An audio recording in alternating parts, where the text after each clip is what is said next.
Hey guys, welcome back to Faithful Keto Kitchen where we make keto delicious. So today I'm going to recreate what I made the other night ago.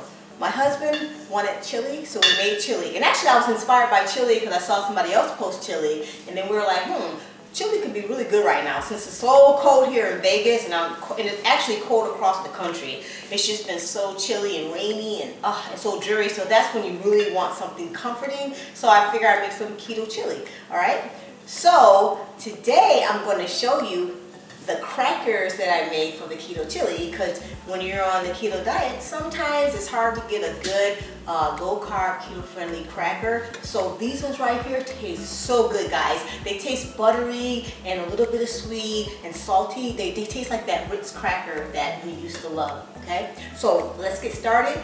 And in the bowl already I have 2 cups of almond flour, we have 1 egg, 1 tablespoon of melted butter. We'll need a half a teaspoon of baking powder, half a teaspoon of salt, and 1 tablespoon of erythritol sweetener, okay guys? And we'll also use a half a teaspoon of butter extract, which really amplifies that buttery flavor of the cracker, okay? So let's get started. We got our flour, of course. This time I'm using a spoon, not a whisk, and I'm using the back of the spoon to kind of break up some of those clumps that's in the flour, because we don't want that. Then we're going to just go ahead and throw the rest of our dry ingredients in there and get that all nicely incorporated, because we don't want pockets of, baking powder and stuff, because that would be super bitter. Get that nice and stir it up. And guys, this is such a simple recipe that, really just dump everything in, stir, and then roll them out. So let me know in the comments though, have you guys ever made any type of keto cracker? Did you make my other keto crackers I have on my website? My flaxseed crackers, which are super tasty as well. Let me know, what's your favorite keto cracker, all right? Maybe you can teach me something. Or even tell me what kind of cracker would you like me to recreate one of your favorite crackers. So let's get this butter extract in. About a half a teaspoon. Woo, that's really buttery smelling, but it's gonna be so good. And I'm gonna get this all stirred up to a nice dough, and then we'll roll it out.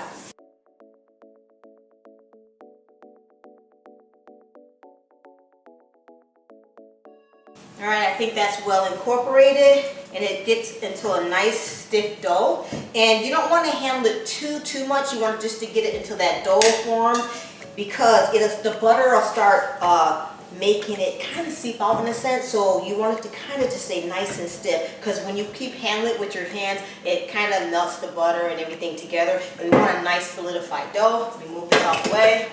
So what you're going to do is get yourself either 2 pieces of parchment paper, or I like to use this Zenware,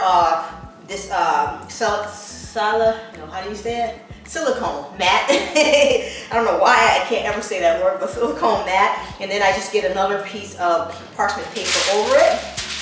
And what we're going to do is roll this out super thin as possible, like crackers, so you'll get a better crunch, okay? So I'm going to do that right now, and I'll show you what it looks like.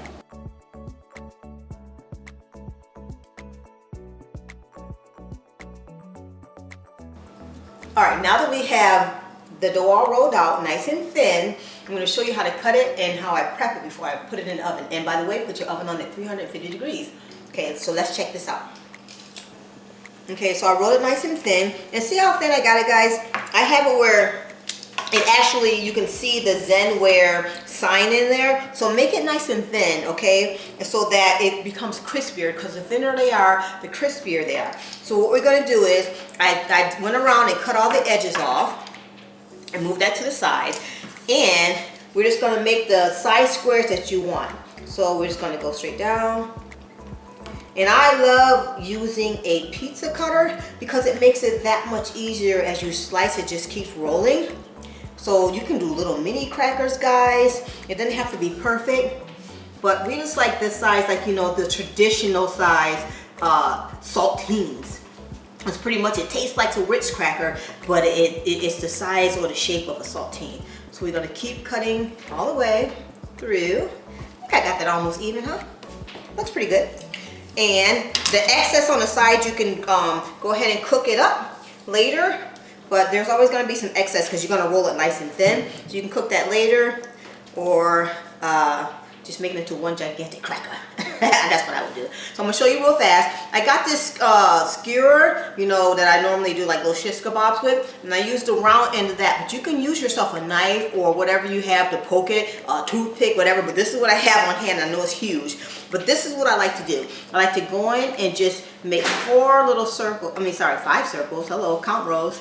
5 circles like that throughout the whole dough on each cracker, so it can kind of look authentic. And then once I'm done doing that, I sprinkle additional salt all over the dough, and then we'll slide this onto a baking sheet, and I'll show you how to do that just in case. Okay, so let me go through and poke all these holes in. Yes, it's time consuming, but you know what, it looks awesome when you do that.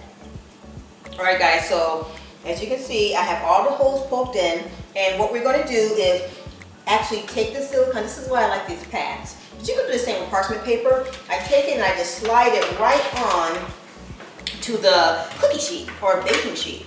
And it fits perfectly, a large baking sheet. And then once you do that, you're going to sprinkle some salt all over, just a top of salt, because they're saltine, so you know you got to have your salt. And plus it's good to have salt on the keto diet, absolutely, especially Himalayan salt. So put any type of salt you want on top of it. And we're going to take these and bake them in the oven at 350 degrees. Now I'll check on them after the 8-minute mark. When they start getting brown, you want to flip them over and move them around, adjust them, bake them another 5 minutes, and keep checking them and rotating them till they get completely brown and crisp on all sides, like a light brown. Okay guys, so I'll see you in a second. Pop it in the oven now. Alright guys, our crackers are actually in the oven, but I did have some crackers from yesterday, and they're the same way. They come out nice and crispy. Look at that. And I love to make them square, but you can make them round if you have a little round puncher or something like that. But they're so delicious, guys. If you smell them, ooh, anyway, if you smell them, they are just so buttery smelling, and man, I mean, listen. Hear that crunch? Crispy. And I got us some chili, what I made. So I'm gonna have a bite of it with my chili, and it's so delicious, guys. And if you want this chili recipe, just comment below, and I'll just type it down there for you guys. Let me know, okay? So cheers! It tastes so good with chili. Put it on top of that. And you can also serve this with cheese and crackers, or you can do some salami or whatever you want, guys. But it's so good. Sorry. It is so good, guys. Anyway, if you like this recipe, give it a thumbs up, guys, and definitely subscribe to the channel. Be a part of the family, and when you do, hit the notification button, so that way you'll know every time I upload a new video. So I'm Rosemarie with Faithful Keto Kitchen. I love you guys. God bless you, and have an amazing week. And make these crackers; they're delicious for sure. And your kids will love them too, guys. Bye, guys. It's so good. Wow.